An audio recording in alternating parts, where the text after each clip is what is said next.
युग और मन्नत की कहानी एपिसोड 129। मन्नत थोड़ी देर अपने पापा से और बातें करती रही और उन्हें तसल्ली देते हुए बोली, पापा आप परेशान मत होइए, मैं युग से बात करती हूँ, वह ज़रूर इस प्रॉब्लम का कुछ सोल्यूशन निकाल लेगा। क्योंकि मन्नत अच्छे से जानती थी कि यह जो भी रायता फैला है युग के वजह से ही फैला है, तो अब वही ठीक करेगा। मन्नत कुछ देर और अपने पापा से बातें की, उसके बाद उसने कॉल कट कर दिए। उसे सचमुच युग के ऊपर बहुत गुस्सा आने लगा और वह तिलमिलाते हुए कमरे से बाहर निकली, क्योंकि युग नीचे आ गया था जब मन्नत वॉशरूम में थी। पर जब वह नीचे आई तो सभी लोग नीचे डाइनिंग टेबल पर बैठे थे और मन्नत सबके सामने युग को कुछ कह नहीं सकती थी, इसलिए वह चुपचाप जाकर उसके बगल में बैठ गई।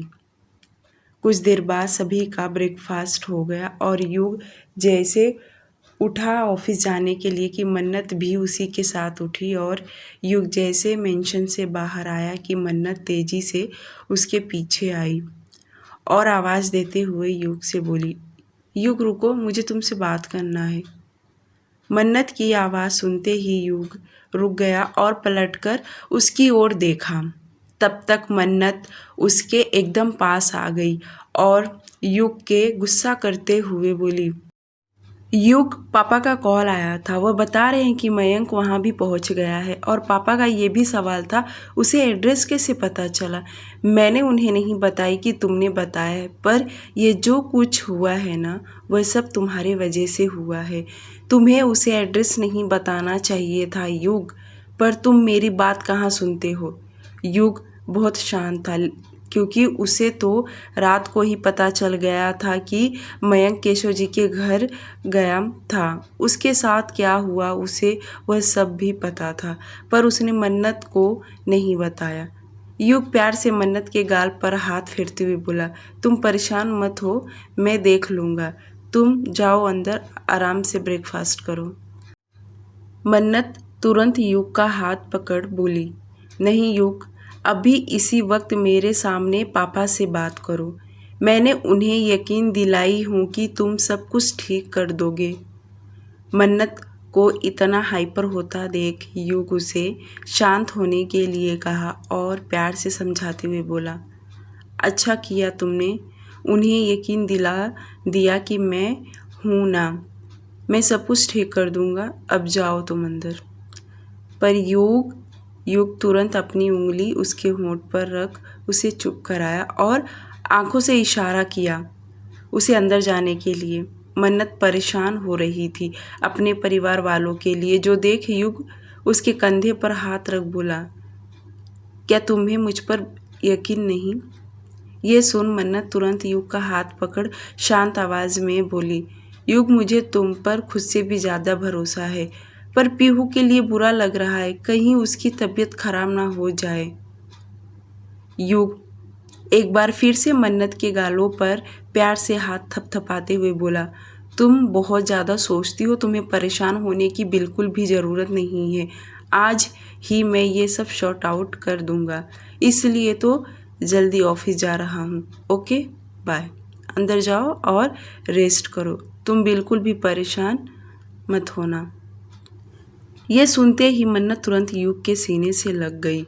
युग उसके सिर पर किस किया और हल्की स्माइल किया और कार में जाके बैठ गया। मन्नत उसे बाय की और अंदर मेंशन में चली गई। वहीं ऊपर बालकनी में से मोनिका ये सब कुछ देख रही थी, क्योंकि जब मन्नत उठकर युग के पीछे आई तब मोनिका भी उठकर उसके पीछे तो नहीं जा सकती।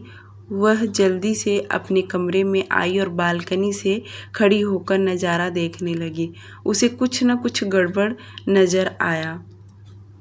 स्टार्टिंग में जब मन्नत युग पर भड़क रही थी तो मोनिका को लगा ज़रूर इन दोनों के बीच में लड़ाई झगड़ा हो रहा है, पर मन्नत जैसे ही युग के गले लगी और युग उसे किस किया, स्माइल देकर कार में बैठा। यह सब देख तो मोनिका के अंदर आग ही लग गया। उसे मन्नत डे 1 से बिल्कुल भी पसंद नहीं आई और ना ही इस घर में उसे देखना चाहती थी। उसे लगा था कि आज वह उन दोनों के बारे में कुछ पता लगा लेगी। शायद उन दोनों के बीच में कोई कहासुनी चल रहा है और वह उसका फ़ायदा उठाएगी। पर उन दोनों का प्यार मोहब्बत एक उसे अंदर ही अंदर जलन होने लगा। मोनिका अपने दोनों हाथ बालकनी के रेलिंग पर कसते जा रही थी, मानो वह अपना पूरा गुस्सा उस पर निकाल रही हो। मन्नत मेंशन के अंदर आ गई थी। उधर बजाज इंडस्ट्री युग कुछ ही देर में ऑफिस पहुंच गया और ऑफिस पहुंचते हुए सबसे पहले केशव जी से बात करना चाहता था। युग ने बिना देरी किए सबसे पहले उन्हें कॉल लगाया। युग को कॉल देखकर केशव जी ने तुरंत कॉल रिसीव किया। पहले तो युग ने उन्हें नमस्ते किया, उसके बाद कल जो कुछ हुआ उसके बारे में पूछने लगा। केशव जी ने भी सब कुछ बता दिया, जैसे कि मयंक ने उसे बताया था। लास्ट में केशव जी ने ये भी कहा कि पता नहीं मयंक को यहाँ का एड्रेस कैसे मिला। केशव जी का इतना कहना कि युग बोला, उसको एड्रेस मैंने बताया था। ये सुन तो केशव जी दंग हो गए। उन्हें यकीन नहीं हो रहा कि युग ने मयंक को यहाँ का एड्रेस बताया। पर क्यों?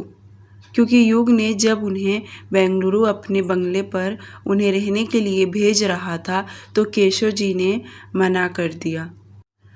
उन्होंने उससे कहा कि ऐसी जगह चाहिए जहाँ पर उन्हें एकदम से शांति मिले, जहाँ पर कोई भीड़ भाड़ ना हो, किसी भी लोगों से जान पहचान ना हो।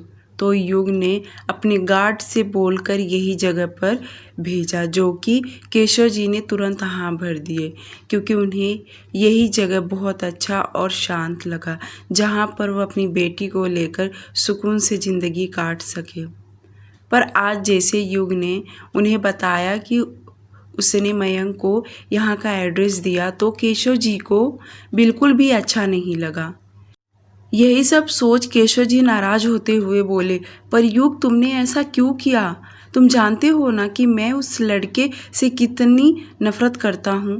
केशव जी बोल ही रहे थे कि युग बीच में बोल पड़ा, मैं जानता हूँ आप लोग उससे नफरत करते हैं, पर मैं अब चाहता हूँ कि आप लोग अपनी दुश्मनी यहीं बंद कर दें और मैं आज आप लोगों को मुंबई आने के लिए टिकट बुक कर रहा हूँ।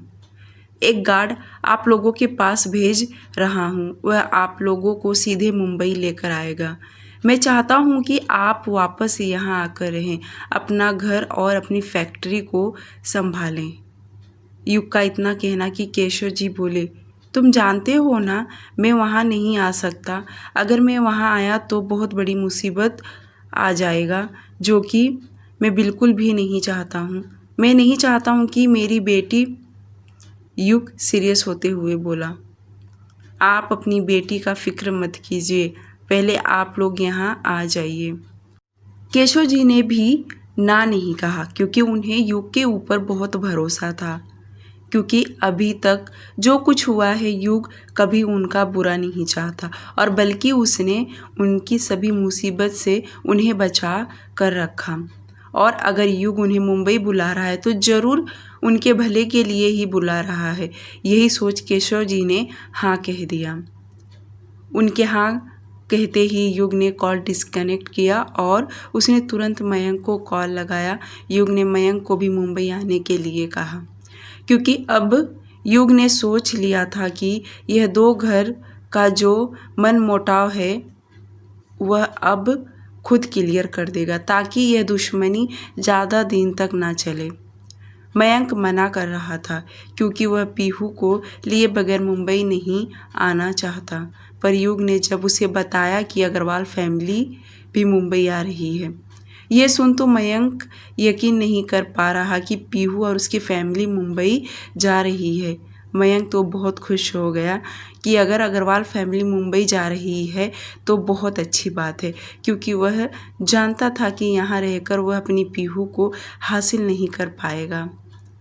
पर मुंबई जाने पर वह बहुत जल्द अपनी पीहू को पा सकता है, क्योंकि वह अपना ऑफिस घर सब कुछ छोड़कर यहाँ आया है और यहाँ के लोग भी बातों को बिल्कुल भी नहीं समझ पा रहे। पर मुंबई में तो युग भी रहेगा और उसकी फैमिली भी, वह बहुत जल्द अग्रवाल फैमिली को मना लेगा। यही सब सोच वह बहुत खुश हो गया और सब क्रेडिट वह युग को दे रहा था। केशव जी ने जब सीमा जी को बताया कि युग ने मयंक को यहाँ का एड्रेस दिया और आज युग उन्हें मुंबई बुला रहा है, उसने उनके लिए टिकट भी बुक कर दिया। सीमा जी को तुरंत युग के ऊपर गुस्सा आने लगा। वह भड़कती हुई केशव जी से बोली, युग को क्या ज़रूरत है यहाँ का एड्रेस बताने के लिए? आपने उसे समझाया क्यों नहीं कि वह तुरंत मयंक को यहाँ से जाने के लिए? केशव जी ने पहले तो सीमा जी को शांत करवाया, उसके बाद आगे बोले, युग ने हमें मुंबई बुलाया है, ज़रूर वह कुछ अच्छा ही सोचा होगा और मैंने उसे हाँ कह दिया है। सीमा जी बिल्कुल भी राज़ी नहीं हो रही थी कि वह अपनी बेटी को लेकर वापस मुंबई उस घर में जाए, क्योंकि उन्हें भी पता था कि आसपास के लोग उन्हें किस नज़रिए से देखेंगे, क्योंकि कितना बड़ा मयंक ने तमाशा किया था, जिससे शर्म से वे लोगों ने अपना घर और शहर छोड़ दिया।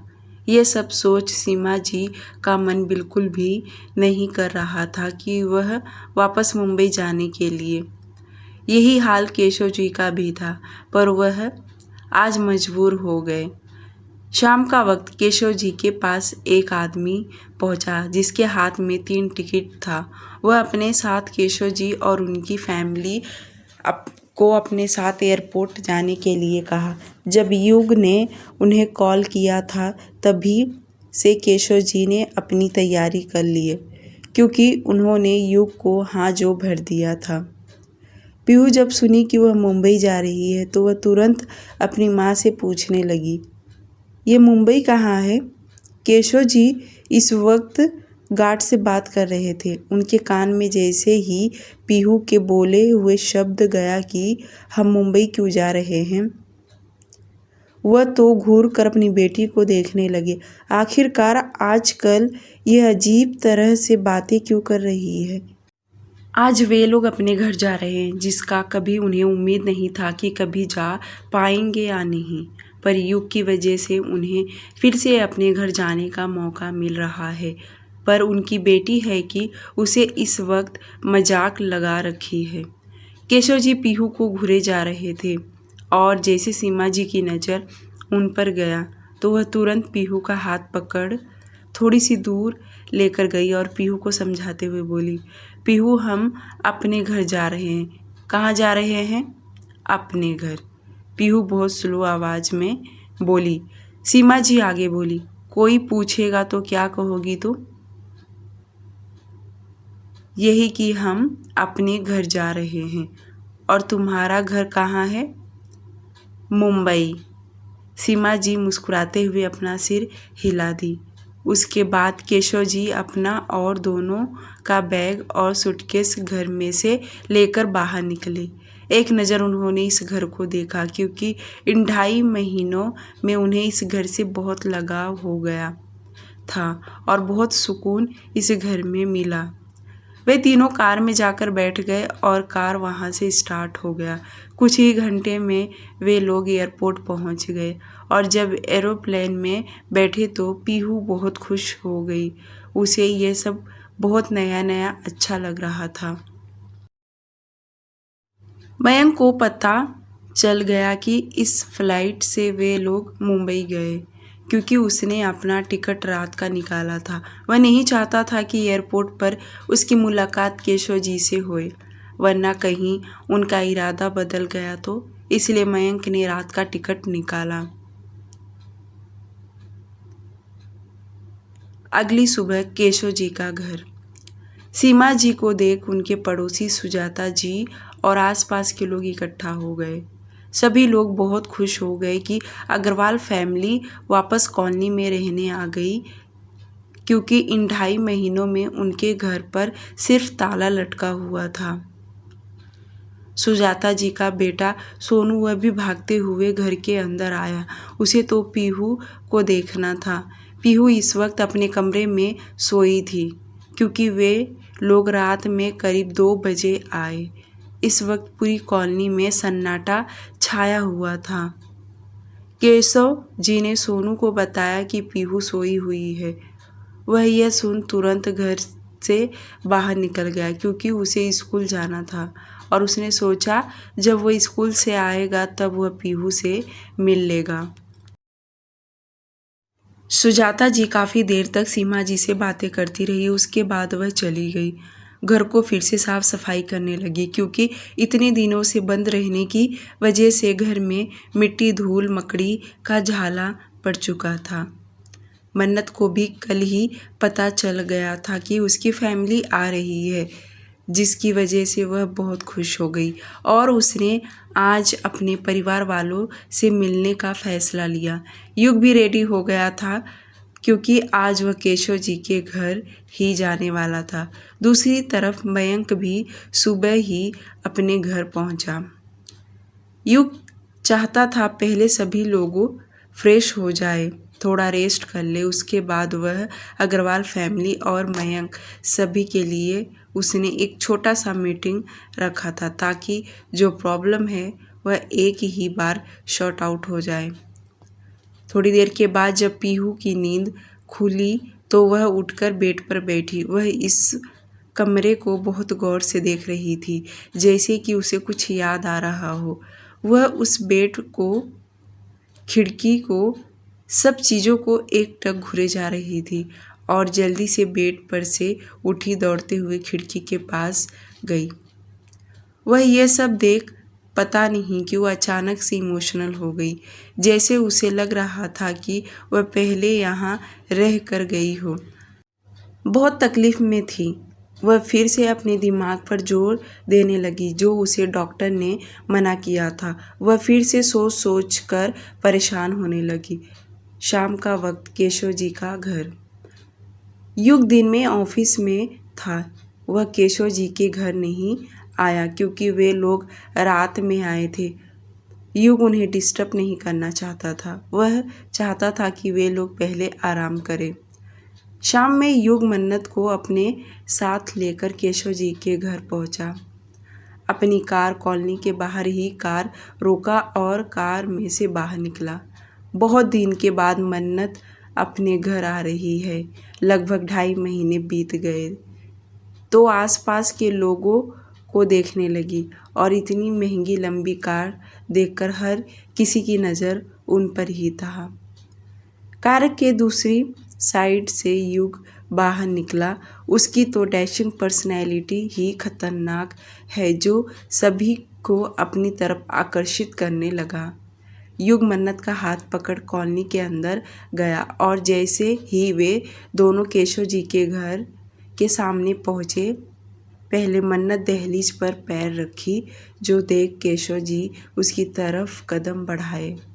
मन्नत दौड़ते हुए अपने पापा के गले लिपट गई। उसे आज बहुत सुकून मिल रहा था। आज बहुत दिनों के बाद वह अपनी फैमिली से आज मिल रही थी। 2 मिनट यूं ही अपने पापा के गले लगी रही। उसके आंखों में हल्का आंसू आ गया। केशव जी उसके पीठ सहलाने लगे। जब वह अपने पापा से दूर हुई तो उनके पीछे सीमा जी खड़ी थी। मन्नत सीधे उनके पास जाकर झुक के उनके पैर छुए और सीमा जी ने भी उसे आशीर्वाद दिया। मन्नत की नज़र तुरंत पीहू को देखने के लिए चारों तरफ घुमाई और वह सीमा जी से पूछी तो उन्होंने उंगली से इशारा किया कि वह कमरे में है। तो मन्नत तुरंत दौड़ते हुए कमरे में आई। युग भी केशव जी और सीमा जी के पैर छूकर आशीर्वाद लिया। मन्नत जैसे कमरे में आई तो देखी पीहू खिड़की के पास बैठकर बाहर देख रही है। मन्नत पीहू के तरफ कदम बढ़ाई और साथ ही साथ में वो खुशी से बोली, पीहू तू यहाँ बैठी है, मैं तुझे बाहर ढूंढ रही हूँ। पीहू ने जैसे अपना नाम सुनी कि वह तुरंत मन्नत की तरफ देखी। वह जो खिड़की के पास बैठी थी वह तुरंत उठ खड़ी हुई और वह भी स्माइल करते हुए अपना कदम आगे बढ़ाई। तब तक मन्नत उसे अपने गले लगा ली। मन्नत पीहू को अपने गले लगा प्यार से बोले जा रही थी। तू कैसी है पीहू, और आने में कोई तकलीफ़ तो नहीं हुआ ना? मन्नत लगातार सवाल पूछे जा रही थी कि पीहू उससे दूर हुई और बोली, मन्नत दी, आप बहुत परेशान होती हो। मैं बिल्कुल ठीक हूँ, देखो आपके सामने हूँ। मन्नत अपने दोनों हाथों से पीहू के कंधे पर रख उसे ध्यान से देख रही थी। पीहू की तबीयत में काफ़ी बदलाव आया था। वह बहुत पतली हो चुकी थी और बिल्कुल भी फ्रेश नज़र नहीं आ रही थी। वह जो पहले इतना मेकअप करती थी, वह हर घड़ी उसके चेहरे पर जो स्माइल था वह कहीं न कहीं गायब हो गया। जो देख मन्नत वापस उसे गले लगा लिए और थोड़ा परेशान होते हुए बोली, पीहू तू अपने खाने पीने पर बिल्कुल भी ध्यान नहीं देती है। देख तू कैसी हो गई। पीहू मन्नत के गले लगे ही बोली, मन्नत दी, मैं बिल्कुल ठीक हूँ। शायद आपको ही मैं दुबली पतली नज़र आ रही हूँ, बाकी तो मुझे कोई कुछ नहीं कहता। दोनों बहनें यूं ही कमरे में बातें करती रही। इधर हॉल में सीमा जी युग और मन्नत के लिए नाश्ता बनाने किचन में चली गई, तो वहीं युग सोफे पर बैठा था और सामने वाले चेयर पर केशव जी बैठे थे। केशव जी ने युग से अपनी परेशानी बताते हुए बोले, देखो युग, मुझे यहाँ आकर बिल्कुल भी अच्छा नहीं लग रहा। हर कोई अलग नज़रिए से देख रहा है, क्योंकि जिस दिन मयंक ने यहाँ आकर तमाशा किया, हम उसके दूसरे दिन ही यहाँ से चले गए। लोगों को यही लगता होगा कि हमारी गलती थी, पर हम मुंह छुपाकर भाग गए और सुबह सुबह आसपास के लोग हमें देख रहे थे। जो लोग करीबी है वह तो हमारे लिए अभी भी खड़े हैं, पर कुछ लोग हैं जो अजीब नज़रों से देखते हैं, जिस वजह से मुझे यहाँ रहना बिल्कुल भी ठीक नहीं लग रहा। दूसरी बात, पीहू को भी कहीं न कहीं वही सब याद आकर उसकी परेशानी बढ़ती जाएगी। मैं आना तो नहीं चाहता था, पर तुमने जिद किया इसलिए मैं यहाँ आया, पर मुझे अब आकर पछतावा हो रहा है। युग केशव जी की बातें बड़े गौर से सुन रहा था। वह अपना राइट हैंड अपने होठों पर फेर रहा था। उसे देख ऐसा लग रहा था जैसे कि वह बहुत गहरी बातें सोच में डूबा हो। केशव जी अपनी परेशानी लगातार युग के सामने रख रहे थे, तो वहीं युग बहुत ही स्लो आवाज़ में बोला, इस परेशानी का एक ही सलूशन है, पीहू और मयंक की शादी हो जाए तो सारा समस्या ही हट जाएगा। ना कोई पीहू पर उंगली उठाएगा और ना ही कोई आप लोगों के ऊपर। केशव जी ने जैसे यह लाइन सुना कि पीहू की शादी मयंक से हो जाए, तो वह तिलमिलाते हुए चेयर से उठ खड़े हुए, पर वह तेज आवाज़ में नहीं बोल सकते थे। उन्हें पता था कि अंदर पीहू है और किचन में सीमा जी, इसलिए वह अपने गुस्से को शांत किए और चश्मा उतार कर टेबल पर रख वह खुद के गुस्से को ठंडा कर रहे थे। युग भी उन्हें देख समझ गया कि उन्हें इस बात से बहुत गुस्सा आया है। फिर भी युग अपनी बात आगे रखते हुए बोला, देखिए, मैं पीहू के लिए कह रहा हूँ, अगर कल को उसकी शादी कहीं और हुआ तो यह प्रॉब्लम और भी बढ़ते जाएगा, और अगर मयंक से वह सारा प्रॉब्लम यहीं क्लियर हो जाएगा।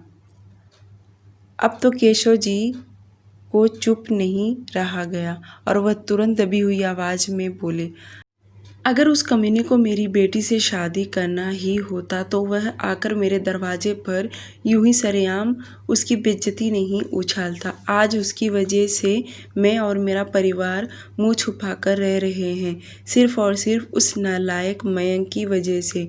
दिल तो ऐसा कर रहा है कि उसे जान से मार दूं। युग केशव जी की तकलीफ समझ सकता था। आखिर एक दिन उसने भी केशव जी को यूं ही परेशान किया था, और आज पीहू के वजह से भी वही ऐसे ही परेशान हो रहे हैं। उनकी दोनों बेटियों दोनों की वजह से वह काफ़ी परेशान हुए हैं। आज युग को भी अंदर ही अंदर तकलीफ़ हुआ।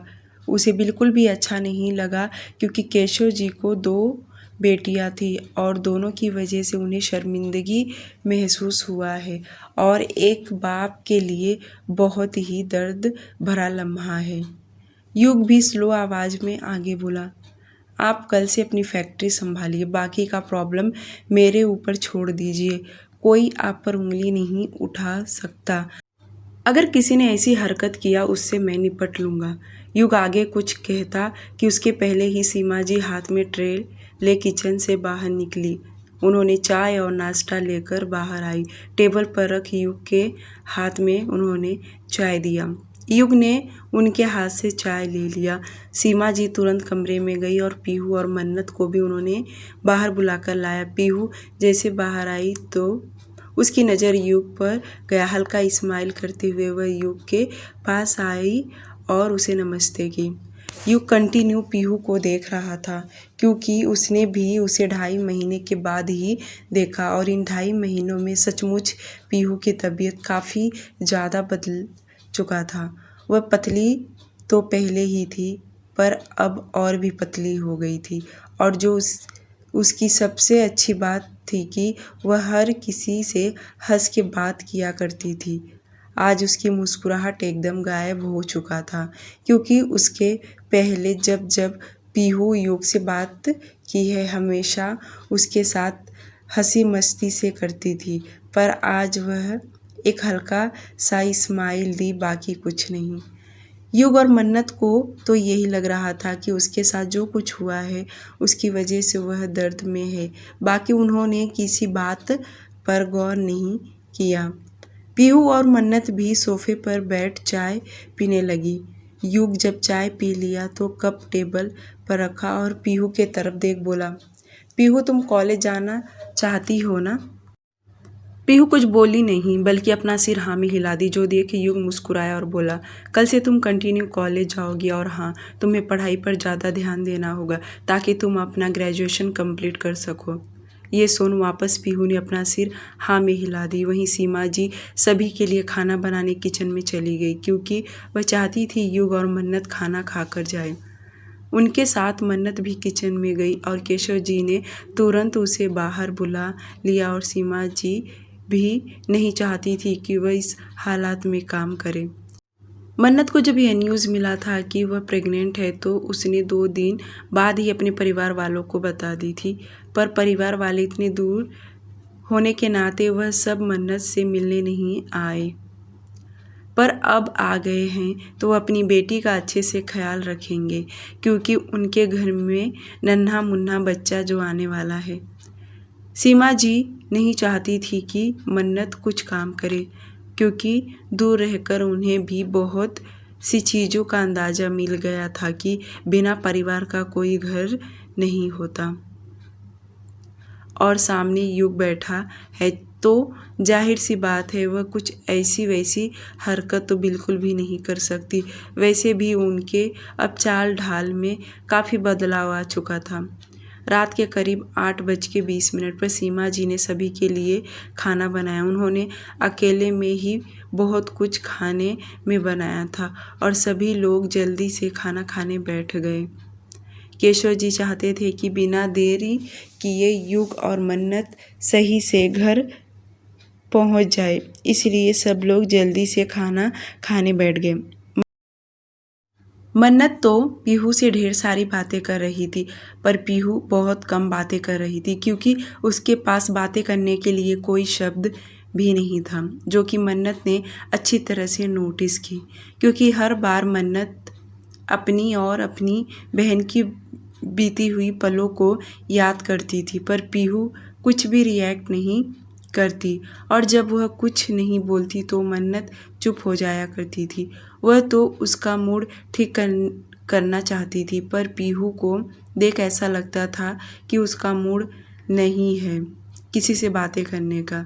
घंटे भर के बाद सभी ने खाना खा लिया। उसके बाद थोड़ी देर और युग मन्नत रुके रहे। उसके बाद युग केशव जी से हाथ जोड़कर जाने के लिए परमिशन लिया। मन्नत भी अपने पापा से बोली कि वह बहुत जल्द वापस मिलने आएगी। दोनों घर से बाहर निकले और कार में जाकर बैठ गए। ड्राइवर ने कार स्टार्ट किया। मन्नत युग से बोली, युग तुमने देखा पीहू 2.5 महीने में कितनी बदल गई है। मुझे तो मेरी पीहू ही नहीं लग रही, जैसे कि कोई और ही लड़की है। मैं उसे कितनी बार बातें करने की कोशिश की। मैं चाहती थी कि वो अच्छा महसूस करे। हमारे दोनों के साथ में बिताए हुए पलों को याद करना चाहती थी, पर वह तो कुछ बोल ही नहीं रही। युग मन्नत की तरफ देखा और बोला, हाँ तुम सही कह रही हो, और जाहिर सी बात है उसके अंदर चेंज तो आना ही आना है, क्योंकि जो कुछ हुआ है उसके साथ अच्छा नहीं हुआ, और कहीं ना कहीं ये सब उसके दिमाग पर असर हो गया है, और उसे इन सब से बाहर निकलना थोड़ा वक्त लगेगा, पर वह ठीक हो जाएगी। मन्नत ने यह सुनी तो उसे भी अच्छा लगा, नहीं तो वह पीहू के लिए बहुत परेशान हो रही थी। युग भी पीहू के लिए बारे में सोच रहा था, क्योंकि सच में वह आज बहुत कम बातें की। उसके गिने चुने कुछ ही शब्द उसके मुंह से निकला होगा, जो कि युग और मन्नत ने काउंट किया होगा। वह बिल्कुल भी बातें नहीं कर रही थी। इधर सीमा जी युग और मन्नत के जाने के बाद वह पीहू को उसके कमरे में ले गई और उन्होंने उसे दवाई अपने हाथों से खिलाने के बाद जब वह सो गई तब वह उसके कमरे से बाहर निकली। दूसरी तरफ मेहता इंटरप्राइजेस अभय और रेहान से मिलने उसके ऑफिस आया था। वह कुछ दिनों से उनके घर पर नहीं आ रहा था, तो आज वह डायरेक्ट ऑफिस आ गया। कुछ देर दोनों दोस्त मिलकर बातें कर रहे थे। उसके बाद अभय रेहान से कहा कि क्यों ना कहीं घूमने के लिए चलें। वह ये भी कहा कि भाभी को भी साथ में ले चले। रेहान उसकी बातों को जवाब नहीं दिया, क्योंकि वह खुद घूमने नहीं जाने वाला था, तो वह कब नैना को अपने साथ लेकर जाएगा। अभय बोलते जा रहा था और रेहान उसकी बातों को इग्नोर कर रहा है। यह देख अभय को गुस्सा आ गया और वह उसके हाथ से फाइल छीन साइड में रख दिया और तेज आवाज़ में बोला, मैं सब कुछ छोड़कर तुझसे बात करने आया हूँ और तू है कि अपने फाइल में घुसा पड़ा है। रेहान बोला, तुझे पता है ना मैं कितना बिजी हूँ और तुझे घूमने का पड़ा है। मेरे पास अभी टाइम नहीं है, जब टाइम रहेगा तो मैं तुझे बता दूँगा, फिर चलेंगे। ये सुन अभय बोला, अरे टाइम नहीं है तो मुझे भी पता है, पर तू टाइम निकालेगा तो टाइम निकलेगा ना। तू कोशिश ही नहीं करता है तो कैसे टाइम मिलेगा। अभय लगातार रेहान पर चिल्लाने लगा। वह चाहता था कि सब लोग एक साथ कहीं घूमने चले, पर रेहान तैयार ही नहीं हो रहा। जो थोड़ी देर सोचने के बाद अभय आगे बोला, अच्छा ठीक है, तेरे पास टाइम नहीं है। क्या तुझे ऐसा नहीं लगता कि कभी कभार भाभी को भी तू बाहर लेकर जाया करे। इस उम्र के जिन लड़कों की शादी होती है ना, वह घूमने फिरने में बहुत ही एक्साइटेड रहते हैं, और एक तू है। भाभी को भी क्या लगता होगा कि किस इंसान से मेरी शादी हो गया है।